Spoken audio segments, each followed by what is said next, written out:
ఆంధ్ర, తెలంగాణ, కర్ణాటక, తమిళనాడు ఈ రాష్ట్రాలని కళ్ళు తెరవాల్సిన అంశం. ఎందుకంటే బంగ్లాదేశ్ నుండి ఇక్కడికి బ్రతుకు తెరువు కోసం వస్తున్నాడు ఏ ఒక్కడికి కూడా భారత్ మీద అభిమానం లేదు, ప్రేమ లేదు. బ్రతుకుతోంది ఇక్కడ పనులు చేసినాయి, సంపాదించుకుంటోంది ఇక్కడ పనులు చేసింది, వాడి కుటుంబాన్ని పోషిస్తోంది ఇక్కడ పనులు చేసి. కానీ వాళ్ళకి ఈ దేశం మీద ద్వేషం, మతపరమైనటువంటి ద్రోహం, మతపరమైన ద్వేషం. వాళ్ళకి ఈ దేశాన్ని కూడా నాశనం చేయాలని కోరిక. మనం అది పట్టించుకోకుండా వాళ్ళు ఏదో బతుకు తెరువు కోసం వచ్చారు అనుకుంటే వాడు నిన్న గనక ఎలాంటి దుర్మార్గాలు చేస్తున్నారో అర్థమవుతుంది. బీజేపీతో కూటమి కట్టి ఉంది ఆంధ్రప్రదేశ్లో తెలుగుదేశం. ఇక్కడ బీజేపీ విధానాల్లో కాకపోయినా సరే దేశ భద్రత రీత్యానే యాక్షన్ తీసుకోవాలి కదా.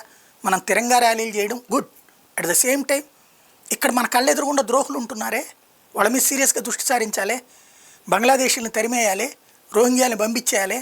అది చేయట్లేదు మనం సీరియస్గా. బట్ బీజేపీ పాలిత రాష్ట్రాలు మాత్రం సీరియస్గా చేస్తున్నాయి.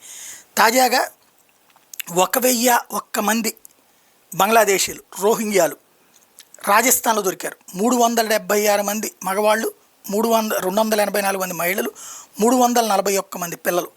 వీళ్ళందరినీ ఇప్పుడు డిపోర్ట్ చేసి వెనక్కి పంపిస్తున్నటువంటి పరిస్థితి.